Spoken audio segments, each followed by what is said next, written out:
Hello everyone, welcome to learning science. आज हम जो है फंडामेंटल वाइब्रेशंस के बारे में पढ़ेंगे। जो फंडामेंटल वाइब्रेशंस है उसको हम मॉलिक्यूलर वाइब्रेशंस भी कहते हैं। और जो फंडामेंटल वाइब्रेशंस है वो दो टाइप का होता है। एक है स्ट्रेचिंग वाइब्रेशन जो कि स्ट्रेचिंग और कंट्रैक्शन की वजह से होता है, और दूसरा है बेंडिंग वाइब्रेशन जो कि बेंड होने की वजह से होता है, बॉन्ड्स के।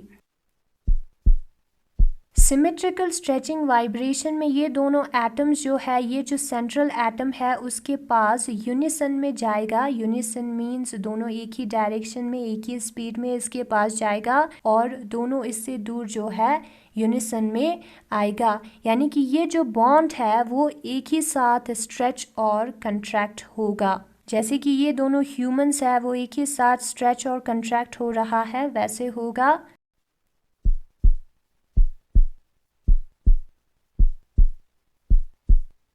फिर उसके बाद आता है एसिमेट्रिकल स्ट्रेचिंग वाइब्रेशन।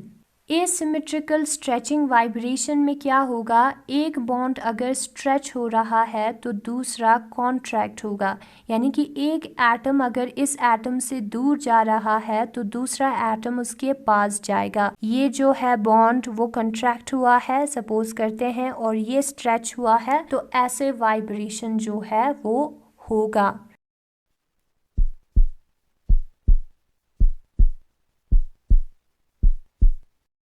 फिर उसके बाद आता है बेंडिंग वाइब्रेशन। बेंडिंग वाइब्रेशन जो है वो चार टाइप का होता है। सबसे पहले आता है सीजरिंग। जो पहले हमने दो किया है वो है स्ट्रेचिंग वाइब्रेशन। अब सीजरिंग में क्या होता है, ये दोनों बैंड्स जो है, जैसे कि सीजर जो है इसमें एक बैंड जो है वो इस तरफ जाता है, दूसरा एंड, एक एंड जो है वो इस तरफ जाता है, दूसरा एंड जो है वो इस तरफ जाता है। ऑपोजिट डायरेक्शन में सेम प्लेन में मूव करता है, लेफ्ट टू राइट, ठीक है, दोनों बैंड्स। उसी तरीके से यहाँ पे ये जो बॉन्ड है या एटम है वो इस तरफ आएगा, और ये जो है वो इस तरफ आएगा, उसको हम कहेंगे सीजरिंग।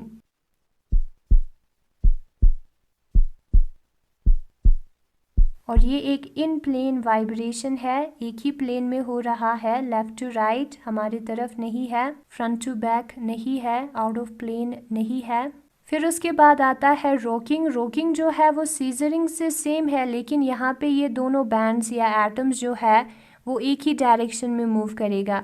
ये दोनों पहले इस डायरेक्शन में जाएगा एक ही प्लेन में, फिर उसके बाद ये दोनों इस डायरेक्शन में जाएगा, उसको हम कहेंगे rocking. Left to right move होगा एक ही डायरेक्शन में, दोनों एटम्स, दोनों बैंड्स, दोनों बॉन्ड्स। फिर आता है वेगिंग। ये आउट ऑफ प्लेन वाइब्रेशन है। ये दोनों एटम्स जो है वो हमारी तरफ आ रहा है, इस बॉन्ड, इस प्लेन ऑफ पेपर से बाहर निकल के ये दोनों फ्रंट की तरफ एक ही डायरेक्शन में आएंगे, पहले दोनों यूनिसन में, फिर ये दोनों जो है बैक की तरफ जाएंगे, स्विंग करेंगे।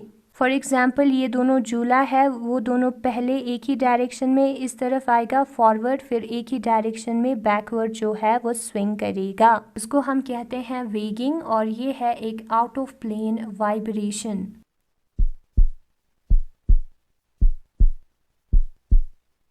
फिर उसके बाद आता है ट्विस्टिंग। ये वेगिंग से सेम है, लेकिन इधर एक एटम अगर फ्रंट आ रहा है तो दूसरा बैक जाएगा, और अगर एक बैक जा रहा है तो दूसरा फ्रंट में आएगा। ये जो है स्विंग करेगा बैक एंड फोर्थ, लेकिन ये यूनिसन में नहीं होगा, सेम डायरेक्शन में ये स्विंग नहीं करेगा। यहाँ पे हम देख सकते हैं एक जूला हमारी तरफ है, दूसरा बैकवर्ड की तरफ है, तो ऐसे स्विंग करने को, वाइब्रेट करने को हम कहते हैं ट्विस्टिंग। अगर आपको ये वीडियो पसंद आया तो इसको लाइक करें, सब्सक्राइब करें लर्निंग साइंस को। Thanks for watching.